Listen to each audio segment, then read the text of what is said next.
Hello guys, आज पढ़ते हैं स्टैंडर्ड 9 एनसीईआरटी की साइंस की लेसन नंबर 10 ग्रेविटेशंस का पार्ट 2 10.3 मास देखते हैं।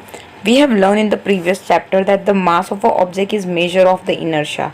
हम लोगों ने लगभग 9th लेसन के अंदर पढ़ा, बहुत आगे के लेसन्स में, कि जो वज़न होता है ऑब्जेक्ट का वो हम लोग इनर्शिया के फॉर्म में नापेंगे। We have also learn that greater the mass the greater the inertia, जितना ज़्यादा मास उतना ज़्यादा inertia. It remain the same whether the object is on the earth.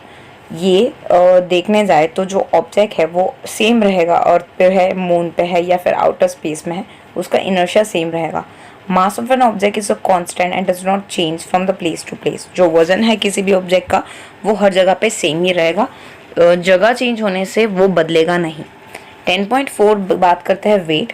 We know that the earth attract the every object with a certain force and this force depends on the mass। हम लोगों ने अभी आगे पढ़ाई किया कि जो अर्थ है वो उसके वजन के हिसाब से वो पर्टिकुलरली ऑब्जेक्ट को अट्रैक्ट करता है। मतलब जो अट्रैक्ट करता है अर्थ ऑब्जेक्ट को वो उसके मास पे ऊपर डिपेंड करता है और उसका जो एक्सेलरेशन होता है ग्रेविटी की वजह से, उसकी वजह से। अगर देखने जाए तो हम लोगों ने अभी आगे एक फॉर्मूला किया, F = ma। यहाँ पे m वजन है, a एक्सेलरेशन है, जिसको हम लोग a को रिप्लेस करेंगे g से। The force of attraction of the earth on an object is known as the weight of an object. और जो अर्थ का जो अट्रैक्शन है ऑब्जेक्ट के ऊपर लग रहा है, मतलब और तो जो भी ऑब्जेक्ट के ऊपर अट्रैक्शन लगा रही है, ग्रेविटेशन लगा रही है, उसको बोलेंगे वेट ऑफ एन ऑब्जेक्ट, जिसको हम लोग W डिनोट करेंगे। इसकी वजह से F को रिप्लेस करेंगे W से। W = mg। As a weight of an object is a force with which it is attracted toward the earth. The SI unit of weight is the same as that's of a force. देखने जाएंगे तो SI unit weight का same होगा force की जैसा, मतलब force का Newton है तो वेट का भी न्यूटन ही रहेगा। Weight is a force acting vertically downward. देखने जाएंगे तो जो वेट होगा वो डाउनवर्ड डायरेक्शन में वर्क करेगा, लेकिन देखने जाए तो अर्थ जो है वो ये ऑब्जेक्ट को अपनी तरफ डाउनवर्ड डायरेक्शन में खींचेगी, और जो बोथ मैग्नीट्यूड और डायरेक्शंस एक ही होगा, that is of downward. We have learn that the value of g is a constant at given place. जो हम लोगों ने आगे देखी, g की वैल्यू होगी 9.8 metre per second square. Therefore at the given place the weight of a object is directly proportionate to the mass. So हो जाएगा w is directly proportionate to m। So it is given the reason that at given place we can use the weight of an object as a measure of its mass। So हम लोग ये जगह पे उसका जो वजन है वो मास कंसिडर करेंगे। The mass of an object remain the same everywhere। अर्थ पे कहीं पे भी जा लो, कोई भी प्लेनेट पे जा लो, उसका वजन सेम ही रहेगा। वेरस जो वेट है वो लोकेशन के ऊपर डिपेंड करता है। दोनों के बीच में एक डिफरेंस है, दैट इज ऑफ मास। जो होता है वो हर जगह पे हर प्लेनेट पे सेम होता है, लेकिन जो वेट होता है वो लोकेशन के ऊपर डिपेंड करता है। Wait of an object of a moon देखेंगे कि अगर ऑब्जेक्ट यहाँ पे अगर 36 kg का है तो मून के ऊपर वो क्या हो जाएगा, उसका वजन 1/6 हो जाएगा, वो हो जाएगा 6 kg का। वो पढ़ते हैं पहले। तो we have learn that weight of an object on an earth is the force with which the earth attract the object। in the same way the weight of a object on the moon is the force with which the moon attract the object। देखने जाएंगे तो हम लोगों ने बोला कि जो gravitational force है वो ऑब्जेक्ट को अपनी तरफ अट्रैक्ट करे रखता है, वैसे ही मून का भी अपना ग्रेविटेशन फोर्स होगा जो ऑब्जेक्ट को मूव करेगा। लेकिन जो मून का जो अट्रैक्शन पीरियड है वो अर्थ के अट्रैक्शन पीरियड से 1/6 है। जो मून एक्सर्ट करेगा वो लेसर फोर्स होगा बाकी सारे ऑब्जेक्ट जो अर्थ फोर्स एक्सर्ट कर रही है। Let's mass of an object be m, let it be weight moon पे होगा तो उसको Wm लेंगे। Let's the mass of an moon is m and radius उसकी हो जाएगी Rm। यहाँ पे जो छोटा m नीचे लिख रहा है वो मून के लिए है, ठीक है। और बाकी सारे मास के लिए m यूज़ किया हुआ है, रेडियस के लिए कैपिटल R यूज़ किया है और वेट के लिए W यूज़ किया है। अगर हम लोग यूनिवर्सल लॉ ऑफ ग्रेविटेशन इसके लिए यूज़ करेंगे तो हम लोग F को रिप्लेस कर लेंगे Wm से, G की जगह पे G, कैपिटल M और यहाँ पे R² m। Let's the weight of a same object on an earth WE। तो मास ऑफ अ अर्थ m हो जाएगा और रेडियस R हो जाएगा। अर्थ का मास और रेडियस दिया हुआ है, मून का मास और रेडियस हम लोग को यहाँ पे टेबल नंबर 10.1 में लिया हुआ है। अब हम लोग वैल्यू पुट करने वाले हैं। WE की हो जाएगी WE की हो जाएगी that is of GM upon R²। और वैल्यू अगर हम लोग पुट करेंगे तो यहाँ पे मून की वैल्यू पुट करेंगे तो 7.36 × 10⁻² 22 kg × मीटर। और नीचे देखने जाएंगे तो रेडियस हो जाएगी, ऊपर दी हुई है 1.74 मल्टीप्लाई बाय 10 पावर इज 6। सो देखने जाएंगे तो कैलकुलेशन से हमारे पास आंसर आ जाएगी 2.431 multiply by 10 power is 10 G multiply by meter, और अर्थ की आ जाएगी वही सेम कैलकुलेशन से 1.474 multiply by 1011 G multiply by M. हम लोग उसका इक्वेशन बना देंगे।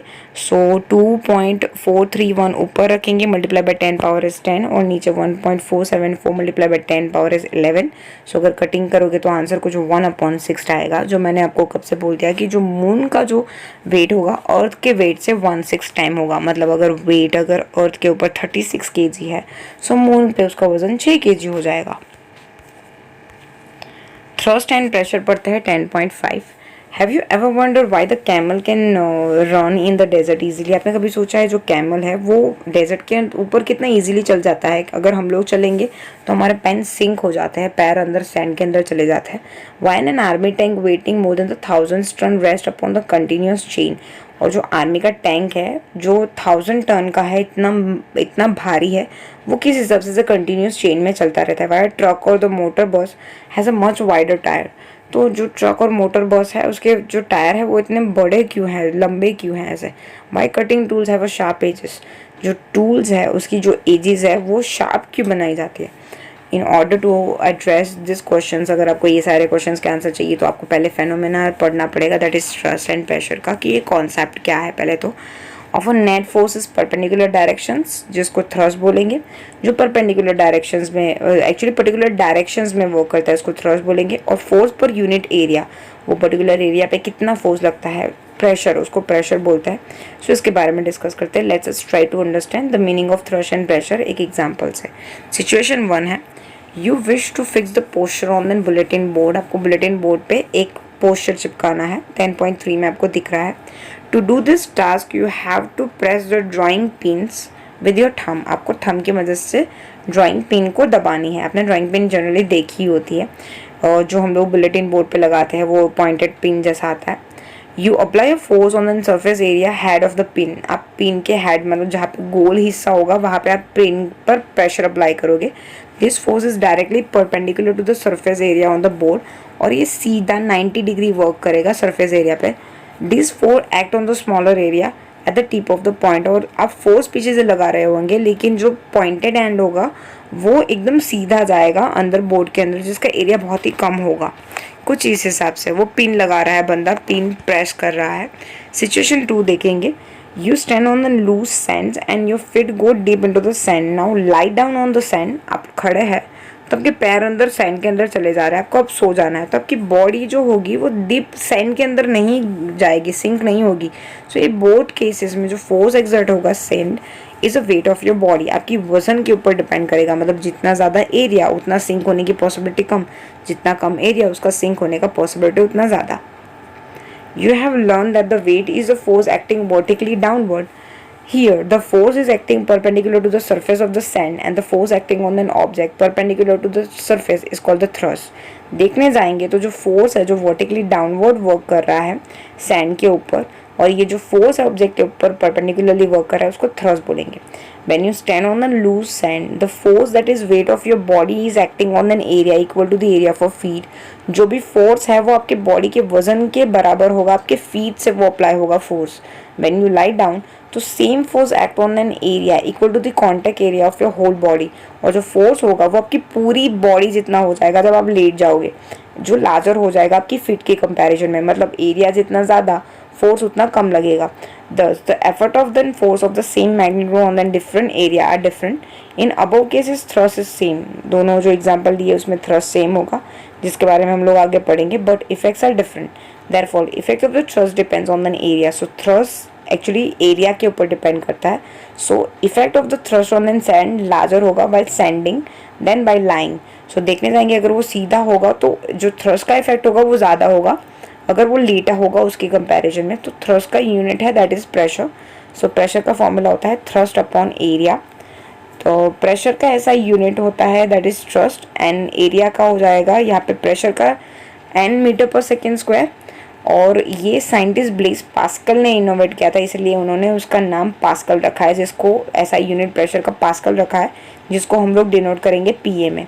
Let's us consider the numerical examples, ताकि हम लोग ये समझ पाए।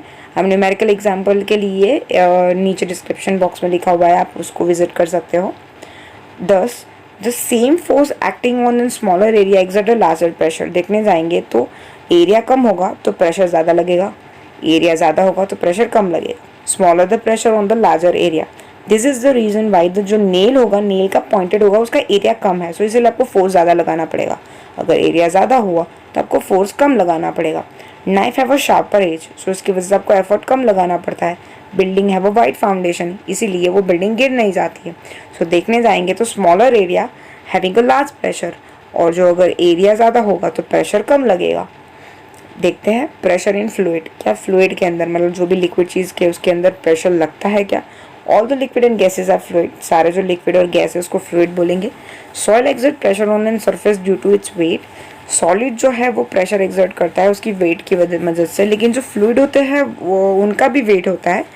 दे also have exerted pressure on then base and then wall of the container in which they are close. अगर पानी है, बोतल के अंदर आपने पानी डाला है, तो वो पानी की जो वॉल होती है, जो बोतल की जो वॉल होती है, उसके ऊपर फोर्स एक्सर्ट करता है। Pressure exerted in any confined mass of a fluid is transmitted undiminished in all direction. और जो फ्लूइड है, पानी है या फिर आपने कोई भी लिक्विड लिया हुआ है, गैस लिया हुआ है, वो हर डायरेक्शंस में फोर्स अप्लाई करेगा। 10.5.2 पढ़ते हैं, दैट इज अ ब्यूएंसी। ब्यूएंसी क्या होती है उसके बारे में पढ़ते हैं। Have you ever had a swim in than pool and fell lighter, आपने कभी पानी में गिरे हो स्विमिंग पूल में, आपने फील किया होगा आपको लाइट महसूस होता है। Have you ever drawn water from than well and fell that the bucket of the water is heavier when it's out of the water, आपने कभी ये देखा है कि आपने कभी कुएं से पानी निकाला हो और फिर फेल दैट की जो बकेट है पानी का वो ज़्यादा हैवी लगता है जो पानी आपने निकाला उसकी कंपैरिजन में। Have you ever wonder why the ship made of iron and steel, iron और स्टील के बनी होने के बावजूद पानी के अंदर सिंक क्यों नहीं करती, जबकि हम लोग एक आयरन नेल डालते हैं तो पानी के अंदर डूब जाता है। But whether the same amount of iron and steel from the शिल विल बी सिंक, लेकिन वो सेम अमाउंट की जो आयरन और स्टील बनी होती है वो पानी के अंदर सिंक नहीं होती है। ये सारे क्वेश्चन आपको BONC के आधार पर मिलेंगे। उसके लिए हम लोग 10.4 एक्टिविटी समझते हैं। Take a empty place bottle, आपको एक खाली प्लास्टिक की बोतल लेनी है। Close the mouth of the बोतल विद द अटैच स्टॉपर, और उसका मुंह जो है, उसका जो मुंह का हिस्सा है जैसे जो लिक्विड निकलता है वहाँ से आपको अटैच स्टॉपर मार देनी है। Put in then bucket fill with the water, पानी की जहाँ फुल बकेट के अंदर पानी भरा होता है वहाँ पे आपको ये डाल देनी है बोतल, खाली बोतल को। यू कैन सी द बोतल फ्लोट, आप देखोगे तो बोतल फ्लोट करेगी। पुश अ बोतल इन द वाटर, आप पानी के अंदर पुश करोगे। You feel the upward push, आप जब भी वो बोतल को अंदर की तरफ धक्का मारोगे तो आपको ऐसा महसूस होगा कि अंदर की डायरेक्शन में से कोई ऊपर की डायरेक्शन में धक्का मार रहा है। Try to push it further down, और ज़्यादा प्रेस कीजिए अंदर डालने के लिए। You will find it difficulty to push deeper and deeper, आपको लगेगा कि ये तो अंदर जा ही नहीं रहा है, कुछ ऐसा फोर्स है जो उसको ऊपर की डायरेक्शन में धक्का लगा रहा है। This indicate that the water exert the force on the bottle in an upward direction, और कुछ चीज़ है जो पानी के अंदर जो अपवर्ड डायरेक्शन में उसको मूव करवा रही है। जो अपवर्ड फोर्स एक्सर्ट हो रहा है पानी की वजह से उसको बोलते हैं ब्यूएंट फोर्स। ये actually water goes on increasing as the bottle is push deeper and it is completely immerse, जब आप पानी के अंदर पूरा डुबा दोगे ना तो ये फोर्स बहुत ज़्यादा बढ़ जाएगा। And now release the bottle, तो ये वापस से सरफेस के ऊपर बाउंस बैक हो जाएगी। Does the force due to the gravitational attraction of the earth act on this bottle? नहीं। So why does the bottle stay immersed in the water after its release? तो हम लोगों ने पानी के अंदर डुबाया फिर भी वो क्यों फ्लोट होनी शुरू हो गई? How can you immerse the bottle in the water? तो आपको पानी के अंदर वो डुबानी है तो आप क्या कर पाओगे? देखने जाएंगे तो BON फोर्स की वजह से एक ऐसा फोर्स होता है जो पानी के अंदर वर्क करता है, जो पानी की ऑपोजिट डायरेक्शन में धक्का लगाता है, अपवर्ड डायरेक्शन में मूव कराता है, उसको यहाँ पे BON फोर्स बोलेंगे। और आप अगर बोतल के अंदर थोड़ा सा पानी भर दोगे तो उसकी जो वजन है वो बढ़ जाएगी, और वजन बढ़ जाएगा तो BON फोर्स थोड़ा कम हो जाएगा, तो आप उसकी वजह से बोतल को डुबा पाओगे। By the water on that bottle is greater than its weight, therefore it rises up there release। देखने जाएंगे तो बोतल का वजन पानी के वजन से कम है, इसकी वजह से जो बोतल है वो फ्लोट करेगा। To keep the bottle completely immersed, the upward force on the bottle due to the water must be balanced. This can be achieved by the extremely applied force acting downward. अगर आपको पूरा नीचे तक लेके जाना है तो आपको बोतल के ऊपर बहुत ज़्यादा फोर्स अप्लाई करना पड़ेगा। This force must be atleast equal to the difference between upward force and the weight of the बोतल, और जो बोतल का वेट है और जो अपवर्ड फोर्स है वो दोनों इक्वल हो जाने चाहिए, तभी वो पानी के अंदर डूबेगा। तो उसके लिए आपको पानी भर देना है उसके अंदर बोतल की वजन का, तो उसकी वजह से वो डूब जाएगा। Upward force exerted by the water on the bottle is known as upthrust या ब्यूएंट फोर्स। जो ऊपर की डायरेक्शन में जो पानी के ऊपर से पानी के अंदर से जो भी फोर्स लगता है उसको बोलते हैं buoyant force. In fact, all the object experience the force of buoyant when they are immersed in the liquid, and the magnitude of this buoyant force depends on the density of the fluid. buoyant force depend करता है कि वो जो liquid है उसकी density क्या है, मतलब वो कितना गाढ़ा है कितना पतला है, उसके ऊपर डिपेंड करता है कि उसके ऊपर buoyant force कितना लगेगा या फिर कितनी अमाउंट में buoyant force महसूस होगा। Why the object float or the sink when it's placed on the surface of the water? चीज़ें फ्लोट या सिंक कैसे करती है पानी के अंदर उसके बारे में समझते हैं। 10.5 पढ़ते हैं उसके लिए। Take a beaker fill with the water, आपको पानी भर देना है, बीकर के अंदर आयन का नील डालना है और सरफेस के ऊपर डाल के देखना है क्या होता है। बट ऑब्वियस नेल सिंक हो जाएगा। The force due to the gravitational attraction की वजह से वो जो आयन नेल होगा वो अर्थ की डायरेक्शंस में पुश होकर नीचे आ जाएगा। There is an upthrust of the water on the nail, वहाँ पे ब्यूएंट फोर्स भी वर्क कर रहा होगा which push it upward, but the downward force acting on the nail is greater than the upthrust of the water in the nail. देखने जाएंगे तो जो ग्रेविटेशनल फोर्स होगा जो उसको नीचे की डायरेक्शन में धक्का दे रहा होगा, नीचे की डायरेक्शन में अट्रैक्ट कर रहा होगा, वो ज़्यादा होगा जो ऊपर की डायरेक्शन में धक्का दे रहा होगा उसकी कंपैरिजन में।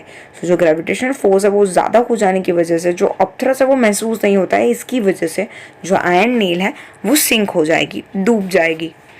10.6 देखते हैं। आपको बीकर लेना है और आपको कॉर्क डालनी है, iron nail of equal mass. आपको कॉर्क और आयन नील दोनों सेम वजन की वो पानी के अंदर डालनी है। क्या होगा उसके बारे में देखेंगे।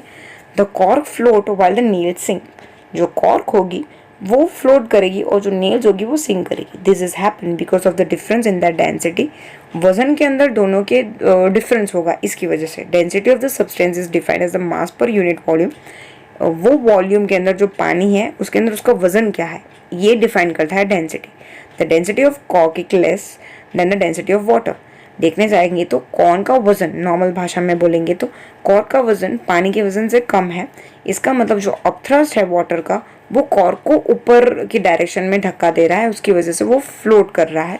और जो सेम वे में जो नेल्स है उसका वजन ज़्यादा है, इसकी वजह से वो पानी के अंदर सिंक हो रहा है। Density of iron nail is more than the density of water, so उसकी वजह से अपथ्रस्ट वर्क है यहाँ पे वर्क नहीं करेगा और उसकी वजह से जो आयन नेल्स है वो नीचे की डायरेक्शन में आ जाएगा और इसकी वजह से वो सिंक होगा। Therefore, object of the density is less than that of a liquid float on the liquid. पानी का वजन और जो चीज़ हम लोग डाल रहे हैं उस दोनों में से अगर ऑब्जेक्ट जो डाल रहे हैं उसका वजन कम होगा तो वो फ्लोट करेगी। बट ऑब्वियस अगर उसका वजन जो हम लोग चीज़ डाल रहे हैं उसका ज़्यादा होगा तो वो पानी के अंदर सिंक हो जाएगी। And the object of the density greater the liquid sink in the liquid. एक सिंपल सा लॉजिक है कि जिस चीज़ का पानी और जो ऑब्जेक्ट दोनों में से अगर ऑब्जेक्ट का वजन ज़्यादा होगा तो वो सिंक हो जाएगा, अगर ऑब्जेक्ट का वजन कम होगा तो वो फ्लोट करेगा। आर्किमिडीज प्रिंसिपल देखते हैं, उसके लिए हम लोग 10.7 एक्टिविटी को पहले समझते हैं। Take a piece of a stone, tied it the one end of the rubber strings on the spring balance. आपको उसको रबर से बांध देना है और या फिर स्प्रिंग बैलेंस से। Suspend the stone by holding the balance of the string as shown in 10.6a, जैसे 10.6a में बताया गया है उस हिसाब से आपको करना है। Note the elongation of the strings और the reading the spring balance due to the weight of a stone. पानी में जाने के बाद वो स्टोन का वजन क्या हो जाएगा वो आपको नोट डाउन करना है कुछ इस हिसाब से। Observe what happen to the elongation of the string की लंबाई पे क्या फ़र्क पड़ेगा और बैलेंस के ऊपर क्या रीड होगा उसके बारे में पढ़ते हैं। You will find that elongation of the string or the reading of the balance decrease as the stone is gradually lower in the water. पानी में जैसे जैसे वो जाता जाएगा उसका वजन कम होता जाएगा। However, no further change is observed once the stone get fully immersed on the water. जब वो पानी के अंदर completely डूब जाएगा तो आपको कोई visual changes या फिर वजन में changes नहीं देखने को मिलेगा। What do you infer from the decrease in the extension of the string or the reading of the spring balance? तो जो ये decrease हुआ spring balance के ऊपर पर उसका वजन या फिर spring में, तो आप उससे क्या जस्टिफाई करोगे कि इसका क्या मोरल क्या होगा उसके बारे में देखते हैं। We know that the elongation of producing in string or the spring balance is due to the weight of a stone. Actually जो elongation होगा, लंबाई होगी या फिर स्प्रिंग बैलेंस होगा वो स्टोन के वेट की वजह से, वो खिंचाव महसूस हो जाने की वजह से होगा। Since extension decrease once the thrown is lower in the water, extension एक बारी स्टोन का पानी में चले जाने की वजह से वो कम हो जाएगा। अगर मैं आपको शॉर्ट में बता दूं तो ये होगा कि जब आप थ्रेड को बांध दोगे पत्थर के साथ तो वो खिंचाव महसूस होगा, एलोंगेशन महसूस होगा। जब वो पानी में जाएगा ना तो वो आपको खिंचाव महसूस नहीं होगा, बल्कि वो हल्का फील होगा। इट मीन्स दैट जो उसका अपवर्ड डायरेक्शन में बुओयंट फोर्स है उसको अपोजिट डायरेक्शन में फेंकेगा। एज अ रिजल्ट जो नेट फोर्स होगा स्ट्रिंग का वो डिक्रीज हो जाएगा and elongation also decrease. As a result upward force जो बुओयंट फोर्स है इसको बोलेंगे force of buoyancy. What is the magnitude of buoyant force experienced by the body? Is it the same in all the fluid given below? नहीं, density के हिसाब से उसका buoyant force अलग होगा। Do all the body in the given fluid experience the same buoyant force? नहीं, सब अलग अलग एक्सपीरियंस करेंगे, उसके वजन के ऊपर डिपेंड करता है। Answer this question containing the Archimedes principle stated as when follow। देखने जाएंगे तो उसके आंसर्स के लिए हम लोग को आर्किमिडीज का प्रिंसिपल यहाँ पे देखना पड़ेगा।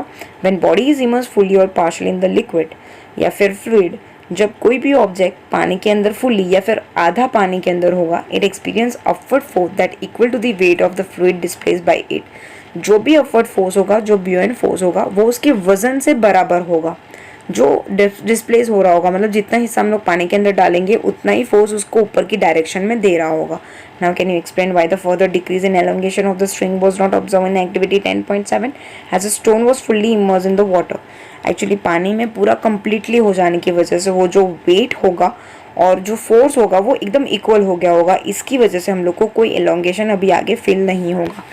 आर्किमिडीज देखने जाएंगे तो वो ग्रीक साइंटिस्ट थे, उन्होंने ये प्रिंसिपल डिस्कवर किया था एंड सब्सिक्वेंटली फिर उन्होंने अपने नाम से ही वो प्रिंसिपल का नाम रखा था। After noticing that water in than bathtub overflow when the step into it, he ran through a street shouting eureka which means I have got it. जब वो पानी के अंदर बाथटब के अंदर उतरे थे तब इनको ये लॉजिक उनको पता पड़ा था, इसीलिए उन्होंने चिल्ला के स्ट्रीट में आके बोला था यूरेका विच मीन्स होता है मुझे समझ में आ गया। This knowledge help him to determine the purity of a gold in then crown made of a king. इसकी वजह से उन्होंने किंग के क्राउन के अंदर गोल्ड का अमाउंट क्या है वो भी पता करा था। इसके पीछे पूरी लंबी स्टोरी है। His work in the field of the geometry and the mechanics made him famous। उनका ज्योमेट्री और मैकेनिक्स के अंदर जो नॉलेज था उनकी वजह से वो बहुत ही फेमस थे। उन्होंने लीवर, पुली, व्हील, एक्सल जैसे कॉन्सेप्ट दिए थे एंड ग्रीक आर्मी के अंदर वॉर में ये कॉन्सेप्ट सारे यूज़ हुए थे, स्पेशली रोमन आर्मी और ग्रीक आर्मी में। Archimedes principal has a many application, उसके बहुत सारे यूज़ है। शिप को डिज़ाइन करना, सबमरीन को डिज़ाइन करना, लैक्टोमीटर बनाना जो मिल्क की प्योरिटी डिसाइड करता है, हाइड्रोमीटर बनाने के लिए जो लिक्विड की डेंसिटी डिसाइड करता है। ये सारे प्रिंसिपल आर्किमिडीज के प्रिंसिपल के बाद सारे यूज़ में आए थे।